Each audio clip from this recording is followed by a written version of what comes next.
दोस्तों सीरियल सुमन इंदौरी में आ गए हैं नए नए ट्विस्ट एंड टर्न, जहां पर सुमन ने छीन लिए हैं देविका से उसके सारे अधिकार और धीरे धीरे वो सारे अधिकार देविका से छीन लेगी। जहां पर देविका बहुत चिढ़ जाती है और सुमन बहुत खुश होती है क्योंकि उसने ला दिया है देविका की बहन कृतिका का सच। तीर्थ के सामने उसने पूरी वीडियो दिखाई है तीर्थ को। वहीं पर वो बोलती है कि लक्ष्मी माँ की पूजा तो मैं ही करूँगी और देविका बोलती है कि उसके लिए तुम्हें मुझसे लड़ाई करनी पड़ेगी, उस हक के लिए लड़ना पड़ता है। और सुमन तैयार हो जाती है लड़ने के लिए। फिर क्या लाया जाता है, एक बर्तन जिसमें होता है दूध और फूल और उसमें डालते हैं उस सुमन के ससुर जी लक्ष्मी माँ का सिक्का और बोलते हैं कि इसमें से जो कोई बहू भी लक्ष्मी माँ का सिक्का पहले निकालेगी वो ही हकदार होगी लक्ष्मी माँ की पूजा पहले करने की।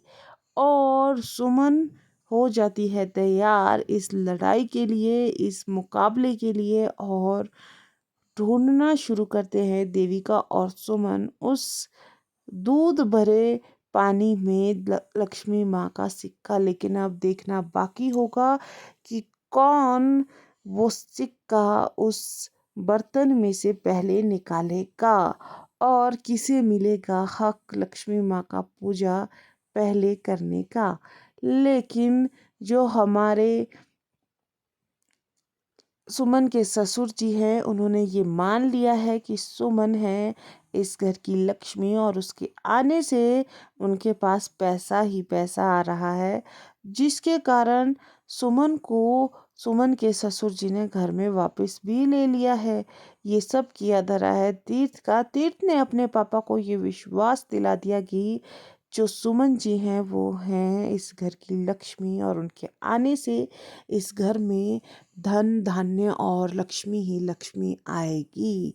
और सुमन के ससुर जी ने कर भी लिया है इस बात पर विश्वास। और अब सुमन आ गई है घर में वापस, लेकिन फुल ऑफ नौटंकी करके उसने और तीत ने दोनों ने मिलकर की फुल ऑफ नौटंकी। और फिर घुसी वो उस घर में वापस, लेकिन उसने ये कसम खा ली है कि ये जो दिवाली शुरू हो रही है तो वो नई बहू के बिना नहीं होगी। मैं अब देविका और कृतिका की सच्चाई पूरे घर वालों के सामने लाकर ही रहूंगी और इन दोनों को कुछ भी गलत नहीं करने दूंगी इस परिवार के साथ। आज के लिए इतना ही। आगे की अपडेट्स के लिए आप सभी लोग मेरे साथ बने रहिएगा। Thank you so so so much.